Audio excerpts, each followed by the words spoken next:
Assalamualaikum warahmatullahi wabarakatuh. Selamat siang adik-adikku kelas 10. Semoga kalian diberikan kesehatan pada kesempatan kali hari ini. Sebelumnya perkenalkan, nama saya Dana Mulyana dari kelas 12 IPA 1. Pada kesempatan hari ini saya akan menjelaskan materi tentang keorganisasian. Sebelumnya udah pada tahu apa belum sih apa itu organisasi? Nah, kali ini kita akan membahas materi keorganisasian yang disusun oleh Muhammad Nuh. Semoga ilmunya dapat bermanfaat bagi kita dan kalian besok kelak menjadi orang-orang sukses setelah lulus dari SMA Negeri 1 Petanahan. Sebelum kalian mengerti apa itu tentang organisasi, kalian wajib mengetahui pengertian organisasi. Pengertian organisasi itu ada secara etimologi dan terminologi, serta ada juga pengertian dari beberapa ahli. Secara etimologi, organisasi berasal dari kata organ yang berarti bagian yang mempunyai tugas dan fungsi tertentu. Sedangkan secara terminologi, sekelompok orang yang bekerja sama untuk mencapai suatu tujuan, walau itu hanya terdiri dari 2 orang. Sedangkan secara menurut para ahli itu ada 2 pernyataan, kalian bisa menyimpulkan sendiri. Kita lanjut mengenai tujuan organisasi. Tujuan organisasi di sini ada banyak sekali, mulai dari mengatasi terbatasnya kemampuan, sebagai tempat mencapai tujuan, sebagai tempat mendapatkan jabatan, tempat mencari keuntungan bersama, sampai dengan sebagai tempat menambahkan pergaulan dan memanfaatkan waktu luang. Kemudian untuk ciri-ciri organisasi, memiliki tujuan dan sasaran, memiliki komponen, terus sampai memiliki keterikatan format. Sedangkan untuk unsur-unsurnya itu ada mulai dari kerjasama, tujuan bersama, peralatan, lingkungan, sampai dengan kekayaan alam. Setelah kalian mengetahui tentang unsur-unsur, kalian juga wajib mengetahui macam-macam organisasi. Macam-macam organisasi itu sendiri ada 2, yaitu organisasi formal dan organisasi informal. Organisasi formal itu organisasi yang secara resmi memiliki hubungan kerja yang rasional. Kemudian secara informal itu organisasi yang terbentuk tanpa kita sadari. Nah, setelah kalian mengetahui tentang materi, tujuan, macam-macam, terus unsur-unsur organisasi, sekarang kalian juga harus mengetahui apa itu OSIS. OSIS itu sebenarnya apa sih? Secara definisi, OSIS secara sistematis itu adalah organisasi intra sekolah. Masing-masing kita mempunyai pengertian, mulai dari organisasi, siswa, intra, dan sekolah. Kalian bisa baca sendiri. Kemudian secara organis, OSIS adalah satu-satunya wadah organisasi siswa yang sah di sekolah. Oleh karena itu, setiap sekolah wajib membentuk organisasi siswa intra sekolah. Kemudian secara fungsional, ini juga kalian bisa membaca pengertiannya.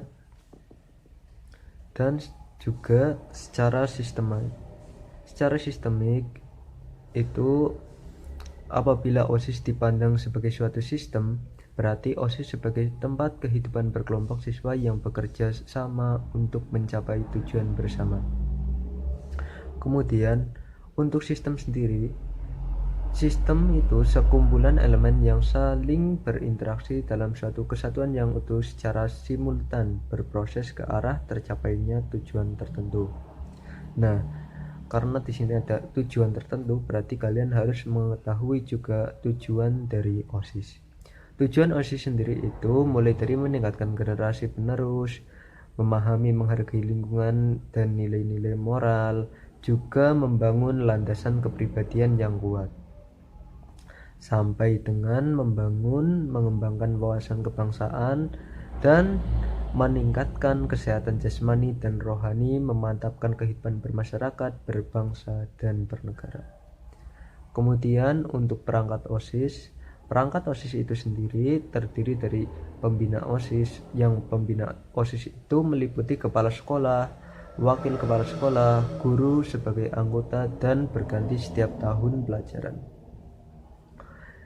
Yang kedua itu rincian tugas pembina. Kalian bisa baca mulai dari bertanggung jawab, memberikan nasihat kepada perwakilan kelas, mengesahkan keanggotaan perwakilan kelas, mengesahkan dan melantik pengurus OSIS dalam surat keputusan kepala sekolah, menghadiri rapat OSIS, bahkan mengadakan evaluasi terhadap pelaksanaan tugas OSIS. Untuk perwakilan kelas sendiri itu biasa kita sebut majelis permusyawaratan kelas atau majelis perwakilan kelas yang disingkat MPK. MPK itu sendiri bisa terdiri dari 2 orang dari setiap kelas. Itu memiliki tugas-tugas mulai dari mewakili kelas dalam rapat, mengajukan usul kegiatan, sampai bersama-sama pengurus menyusun anggaran rumah tangga. Kemudian untuk pengurus OSIS sendiri, syaratnya itu mulai dari takwa pada Tuhan Yang Maha Esa, memiliki bakat sebagai pemimpin, memiliki kemauan, sampai dengan syarat lain yang disesuaikan oleh sekolah, karena setiap sekolah pasti mempunyai syarat-syarat tersendiri terhadap pengurus OSIS. Untuk kewajiban pengurus OSIS itu sendiri mulai dari menyusun melaksanakan program kerja sesuai dengan anggaran dan anggaran rumah tangga OSIS, kemudian selalu menjunjung tinggi nama baik, kehormatan, dan martabat sekolahnya, sampai selalu berkonsultasi kepada pembina setiap akan mengadakan kegiatan.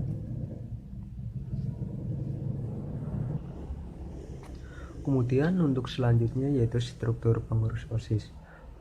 Struktur pengurus OSIS itu mulai dari ketua umum, kemudian wakil ketua 1, wakil ketua 2, sekretaris umum, bendahara umum, sampai dengan seluruh koordinator dan keanggotaan seksi bidang masing-masing. Untuk seksi bidang sendiri itu ada 10. Kemudian ini adalah struktur pengurus OSIS tahun 2015 ini. 2015 sampai sekarang 2020 memiliki 10 keanggotaan seksi bidang. Untuk rincian tugas pengurus inti secara khusus, mulai dari ketua umum, memimpin organisasi, mengkoordinasi semua rapat, menetapkan kebijaksanaan, memimpin rapat, menetapkan kebijaksanaan, dan mengambil keputusan berdasarkan musyawarah mufakat, setiap saat mengevaluasi kegiatan aparat kepengurusan. Untuk wakil, bersama-sama ketua menjalankan kebijaksanaan, memberikan saran kepada ketua, sampai dengan mengkoordinir wakil sekretaris. Untuk sekretaris, memberi saran masukan kepada ketua, mendampingi ketua dalam memimpin rapat, menyiapkan, mendistribusikan, serta menyiapkan surat administrasi, menyiapkan laporan, sampai juga bertindak sebagai notulis dalam rapat. Wakil sekretaris juga membantu pelaksanaan tugas sekretaris tentunya, sampai masing-masing wakil sekretaris mengkoordinir sekretaris bidang. Untuk bendahara sendiri, kalian pasti sudah paham lah, bendahara itu pasti bertanggung jawab dalam mengetahui segala pemasukan pengeluaran uang, bertanggung jawab atas inventaris, juga menyampaikan laporan keuangan secara berkala. Untuk tugas sekretaris bidang itu sendiri, bertanggung jawab atas keseluruhan kegiatan, menjadi tanggung jawabnya melaksanakan kegiatan yang telah diprogramkan, menyampaikan laporan pertanggungjawaban kegiatan kepada pengurus pada akhir kegiatan. Sekretaris bidang itu sendiri terdiri dari 10. Kalian bisa baca sendiri ya. Kadang susunannya juga beda, mulai dari kerohanian, kepribadian budi pekerti luhur, wawasan kebangsaan, prestasi akademik, sampai dengan bahasa Inggris.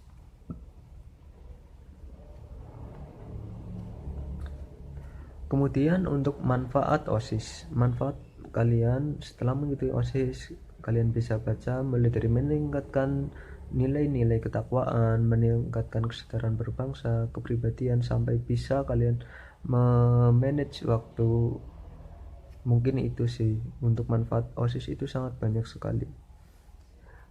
Mungkin hanya itu presentasi tentang materi keorganisasian dari saya. Terima kasih ya.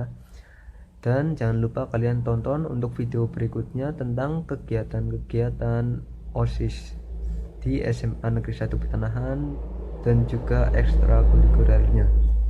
Selamat menonton ya, dan tetap semangat jaga kesehatan.